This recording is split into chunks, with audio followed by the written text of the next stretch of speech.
How to Beat the Bully Without Really Trying by Scott Starkey, Chapter 19. As Bad as It Gets.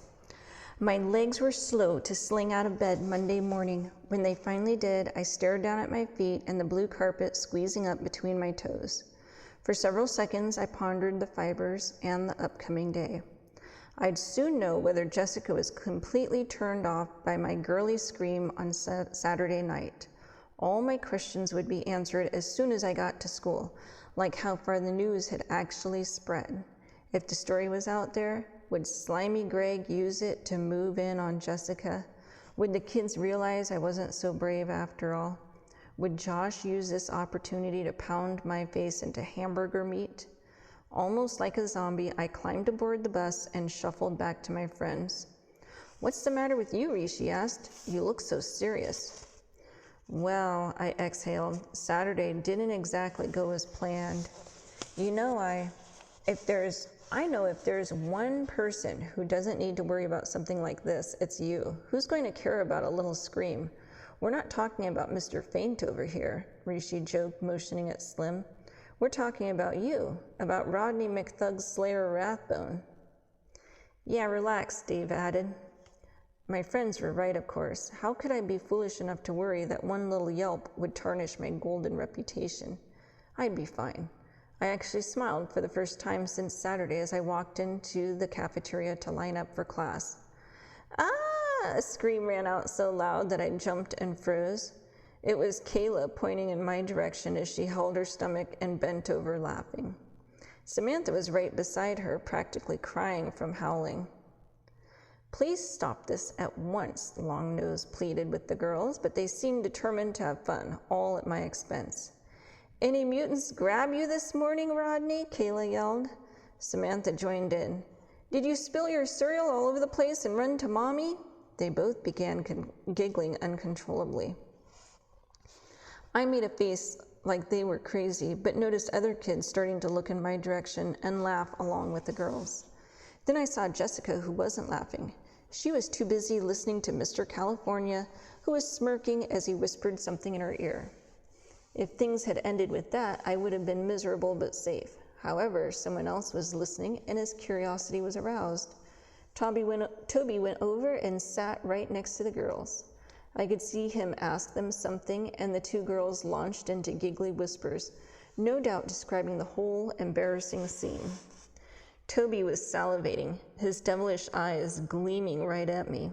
This wasn't going away anytime soon.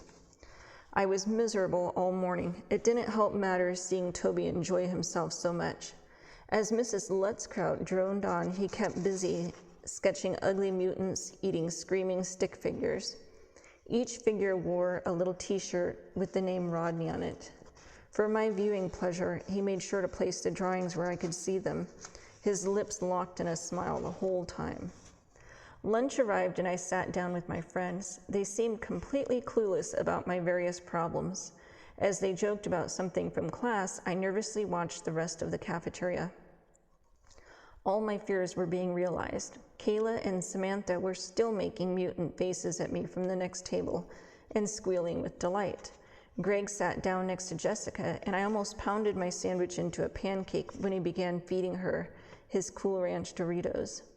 I watched for several seconds, growing nauseous and believing things couldn't get any worse. Then I looked to my right. Boy, was I wrong.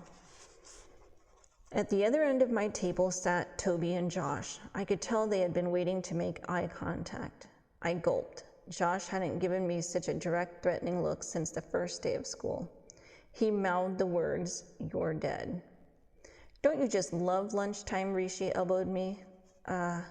I can't wait to get outside and play some ball." "Oh no, recess. That's where Josh would probably get me." I wanted no part of it. There was no way I was going outside. "Well, have fun," I told Rishi. "Huh? Where are you going?" "See you in half an hour," I said as I got up to leave. "But Rodney," I could hear him begin as I walked away. I had to get past Longnose. After that, I would come up with a plan. I kept my head down and walked toward the door. "Just where do you think you're going?" she asked. "I'm sitting at recess with Mrs. Lutzkraut," I answered out of habit. Her squinty eyes dug deep into mine. I was sure she could tell I was lying. "Excellent," she finally announced. "But if I was a teacher, you would really know what punishment is all about. None of this silly missing recess stuff. If I had my way, you would have been expelled a long time ago. And do you know what else?" She motioned for me to come closer like she had a secret. I took a step forward. She slowly bent over me and blew her whistle so loud that I fell backward. "Line up time," she shouted to the cafeteria. As I walked through the doors and down the long gray hallway, my ears still ringing, I could hear her screeching at everyone to head outdoors.